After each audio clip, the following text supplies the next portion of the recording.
시는 김봉준 장로님 나오셔서 하나님의 말씀 봉독하겠습니다.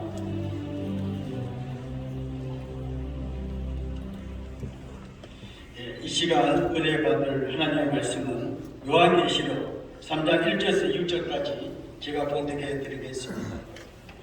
사대교회 사제에게 빈자라, 하나님의 일곱 분과 일곱 배를 가지신 이가 이르시되 내가 내 행위를 아느니 내가 살았다 하는 이름을 가졌으나 죽은 자로다. 너는 일깨어 그 나무가 죽게 된 것을 굳게 하라. 내 하나님 앞에 내 행위에 온전한 것을 찾지 못하였느니 그러므로 내가 어떻게 받았으며 어떻게 들었는지 생각하고 지켜 회개하라. 만일 믿기지 아니하면 내가 도둑같이 이르리니 어느 때에 내게 이를지 내가 알지 못하리라. 그러나 그 사대에 그 옷을 더럽히지 아니한 자 몇 명이 내게 있어 흰 옷을 입고 나와 함께 다니리니 그들은 합당한 자니이구나.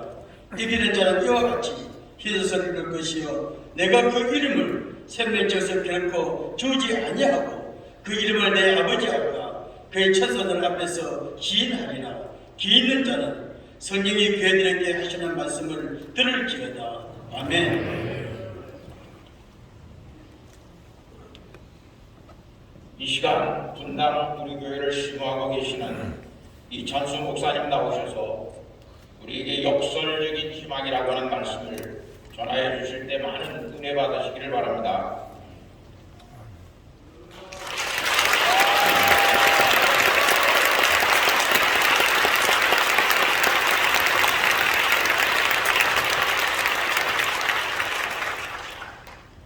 회개하고 기도하는 이 교단 총회 자리에 제가 서 있는 것이 너무나 감격적이고 또 영광이 되는 것 같습니다. 그리고 또 한 생각을 머릿속에서 지금 하고 있는데요.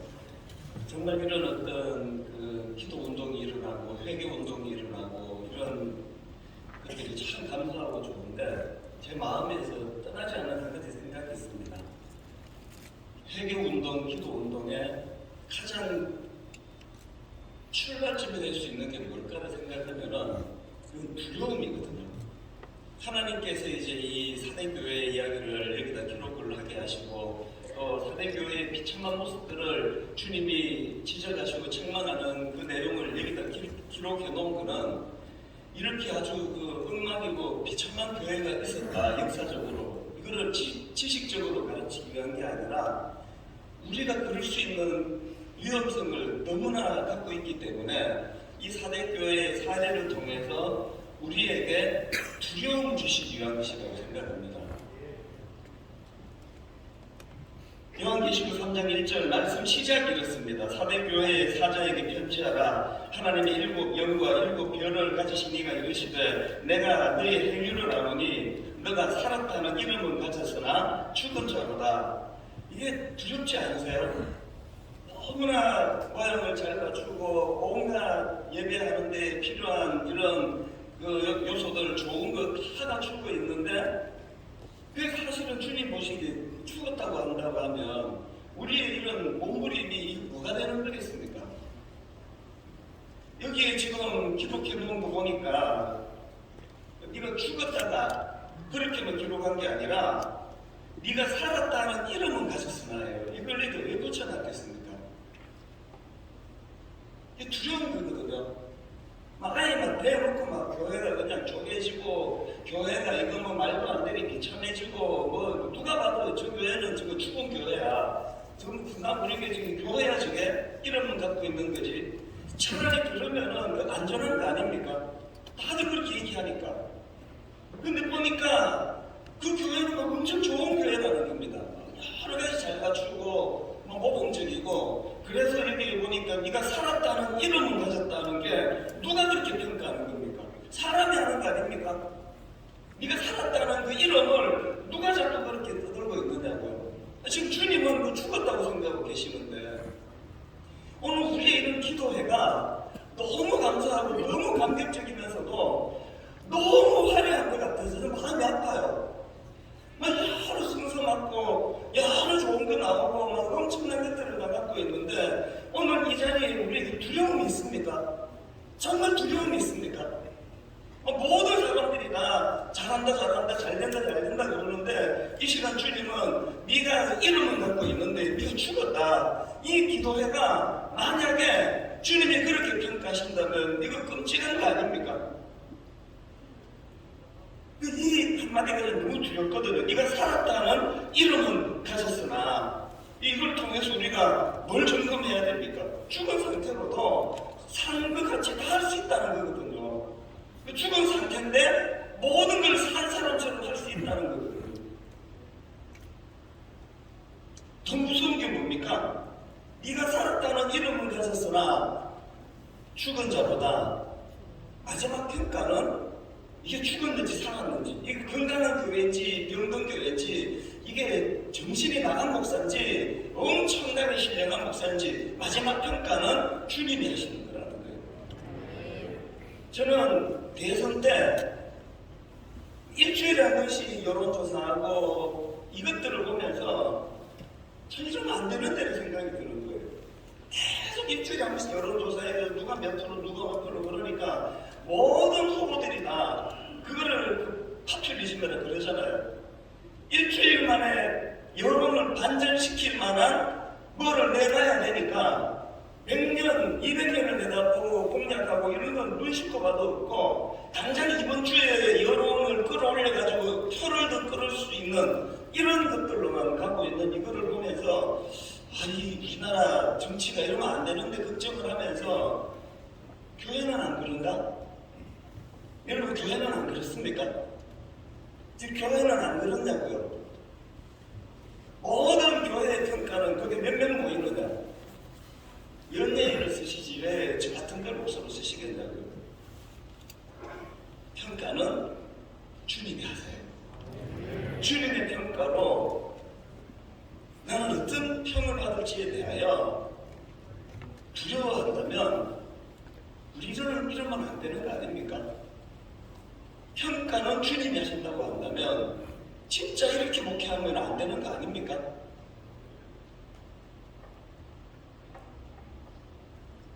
두려워해야 돼요. 이사야가 복잡한 거 없었잖아요. 엄청난 하나님의 영광을 경험한 이사야가 그가 각성한 거 딱 한마디 아닙니까? 화로도 나여 망하게 됐다. 뭐 불받았다느니 뭐 엄청난 거 사명을 받았다느니 그런 걸로 사명자가 되는 게 아니고요. 망하게 된 자기를 자각하는 것부터 사명이 시작되더라고요. 나 좀 써달라고 왜 나를 몰라주느냐고. 저는 뭐 총회에 너무 귀한 우리 선배님들 또 우리 동료들을 보면서 뭐 그런 분들이 별로 없는 것에 대해 참 안도하고 감사하지만 오늘날 여전히 우리에게는 그 하나님의 존재에서 내가 망하게 됐다는 이 두려움이 별로 보이지 않는 거, 여기에서부터 회개에 시작이 돼야 된다고 생각합니다. 오늘 밤에 이 기도회가 다 끝나고 집으로 돌아가면 막 차 안에서 그냥 무슨 일이 있었다고 대화하고 깔깔 웃고 이런 것보다 그 두려움으로 그 차 안이 좀 정적으로 휩싸일 수는 없나? 말이 나오지 않는 그 마음에 하나님의 엄청난 영광을 본 자들만이 할 수 있는 화로다 나여 망하게 되었도다.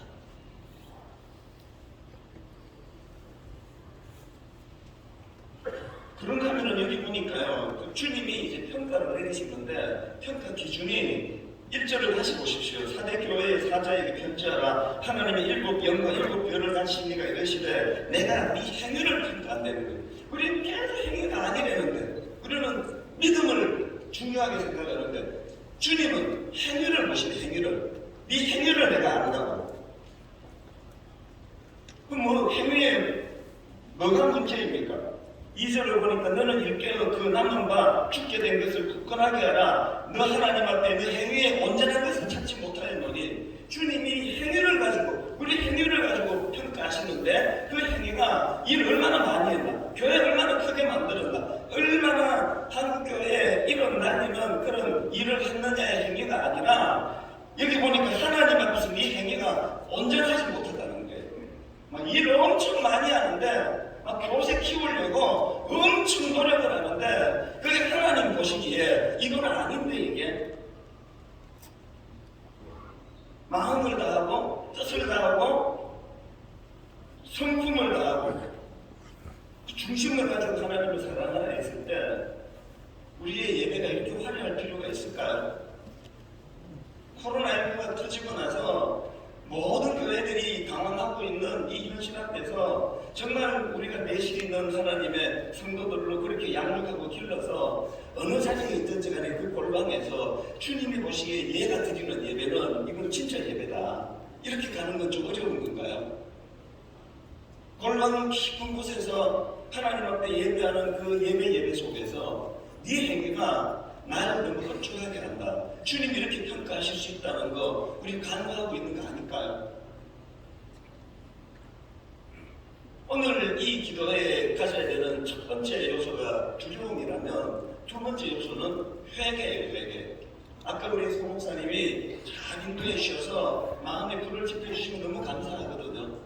오늘 이 사대교회에 대한 대안도 마찬가지입니다. 3절에 보니까 그러므로 네가 어떻게 받았으며 어떻게 들었는지 생각하고 지켜 회개하라. 제가 오늘 설교 제목을 역설적인 희망이라고 잡았지 않았습니까? 이 참 묘하더라고요. 1절에서 분명히 주님이 죽었다 그러셨는데 내가 너의 행위를 아노니 네가 살았다는 이름을 가졌으면 너는 죽은 자다. 그리고 1절로 끝내야 되잖아요. 죽었는데 무슨 대안이 있느냐고. 죽기 직전도 아니고 죽었는데. 그런데 2절에 보니까 너는 일깨어 그 나무만 죽게 된 것을 굳건하게 하라. 그래야 역설적인 희망이에요.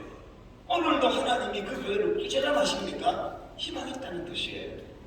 너 죽었다! 주님이 책망하신다면 그러나 희망했다는 뜻이에요. 회개는요, 죽은 자들이 하는 거라고 오늘 본문에서 우리가 깨닫게 되는 겁니다. 뭐가 죽은 자입니까? 내 힘으로는 회복할 수 있는 희망이 0.1%도 없는 상태. 유럽 교회를 보면서 두렵고 미국 교회를 보면서 두려운 게 지금 우리가 그렇게 따라가고 있는 것 같아서 아닙니까? 첫 번째로 나타나는 증상이 청년들이 교회를 떠나고 있습니다. 아시죠? 제가 들었던 가장 충격적인 이야기는 지금 한국의 대학교는요, 복음의 불모지를 뛰어넘어서 완전히 죽은 것이 4%라는 통계도 있고 5%라는 통계도 있습니다. 그러면 이제 한 20, 30년 지나고 이렇게 열심히 있는 분들 다 이제 하나님 앞으로 나가고 나면 저절로 한국교회는 4%가 넘습니다. 이것도 4%, 5%가 고정이 아니라 계속 지금 하향을 걷고 있습니다. 어떡할 거냐고요. 우리 정치도 관여하고 경제도 관여하고 여기도 간섭하고 저기도 훈수 두고 다 좋은데 젊은 애들이 우리를 볼 때, 목사들을 볼 때 저건 아니라고 생각해서 교회를 떠나면 어떡할 거냐고요. 세월이 제가 살아보니까 생각보다 너무 빨리 지나가요. 그럼 어떡할 거냐고요. 이들이 죽은 거예요. 이대로 끝이다.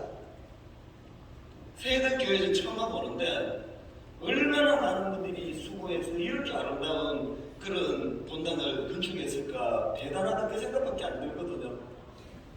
너무 귀하세요. 얼마나 교회가 은혜로우면 이런 아름다운 예배당을 만드실 수 있습니까? 근데 50년 뒤에 안 채워주면 어떡할 겁니까? 여기에 유럽에 그게 술집으로 바뀌고 막 그런 데는데 안 두려우세요? 이렇게 인생을 걸고 눈물을 흘리고 모든 걸 바쳐서 만든 이 건물이 지금 이렇게 오늘 새벽 이 밤에 잘 쓰여지는 게 너무 영광스러운데 50년 뒤에 이건 어떻게 될까? 그런 생각 안 해보셨습니까? 이게 술집이 되면 어떡하겠냐고요. 그래서 죽은 거예요. 주님 오늘도 저걸 보고 너 지금 사대교회 담임 목사다 그러실 것 같아서 두려운데, 그런데 여러분 주님이 그렇게 두렵게 책망하신다면 그래서 희망이 있는 거예요. 인간으로 보기엔 한국교회 어렵다 그러거든요. 다 그렇게 얘기해요. 회복이 어렵다 그래요. 젊은 애들이 떠나는데 무슨 희망이 있습니까? 그래서 주님이 그 평가 맞다. 한국교회 한국교회 죽었다 그렇게 말씀하신다면 그게 역설적인 희망이 있는 거거든요. 그 출발이 주님이 제시하시는 대안이 회개하라는 거예요. 회개. 그래서 오늘 밤에 우리가 모인 거 아닙니까? 뭘 회개해야 됩니까? 그럼 우리가 뭘 회개해야 되느냐? 딱 두 가지더라고요. 하나님 의식하지 않고 사람만 의식하는 목회를 한 거, 그런 교회를 만든 거. 2절입니다. 너는 일깨어 그 남은 바 죽게 된 것을 굳건하게 하라. 그 다음에 내 하나님 앞에 너의 행위에 온전한 것을 찾지 못하였노니. 사대교회가 놓치고 한국교회가 놓친 게 이거 아닙니까? 정말 하나님을 의식하세요? 정말 하나님을 두려워하신다면 우리 이렇게 살지 못합니다. 회개해야 될 첫 번째는 하나님 의식하지 않고 사람을 의식하는 것. 그래서 사람은 여러분 아시잖아요. 성경이 규정하는 사람은 눈에 보이는 것밖에는 볼 수 없는, 그래서 눈에 보이는 것만 갖고 판단할 수밖에 없는, 이게 사람의 기준이에요. 거기에 맞추다 보니까 우리가 무슨 정치하는 사람도 아닌데 어떻게 사람한테 맞추려고, 사람 비례에 맞추려고, 이게 회개해야 돼요. 오늘 하나님, 우리가 회개할 때 살아난다고 한다면 이제 오늘부터 하나님 앞에서 하나님을 의식하고 살겠습니다. 누가 보든지 누가 보지 않든지. 미국의 빌 하이럴스 목사라고, 저는 그분이 쓴 책 중에요, 아무 보는 사람들이 없을 때 어떻게, 뭐 그런 제목의 책이 있는데요, 너무 감동을 받았습니다. 아무도 보는 사람이 없을 때 내 행동이 어떠한가가, 이게 나를 규정짓는다 그랬는데, 그렇게 책 쓰고 은혜를 끼친 사람이 좀 있다가 보니까 성적인 스캔들로 교회에서 쫓겨났더라고요. 그분을 욕할 엄두가 안 나요. 왜? 그 요소를 제가 갖고 있기 때문이에요.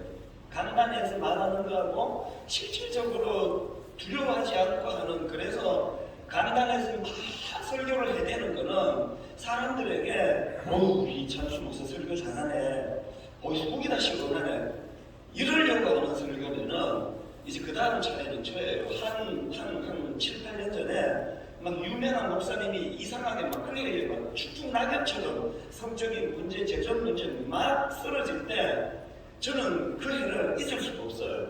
하나님이 제게 경고를 주셨거든요. 그 다음은 네 차례야 그러셨어요. 그 다음은 저 차례래요. 그래서 제가 어느 목사를, 성적인 죄진 목사를 욕할 엄두가 나겠습니까? 그 다음은 제 차례라는 거예요. 하나님을 의식하지 않고 인간의 이 연약함이라는 건 그저 눈에 보이는 겉보기만 잘하면, 겉만 번지를 하면은 다 속아 넘어가기 때문에, 거기에 너무 익숙하기 때문에, 그래서 그 다음은 제 차례라는 경고를 받는 거예요. 여전히 그 다음은 제 차례라 생각합니다. 두 번째는요,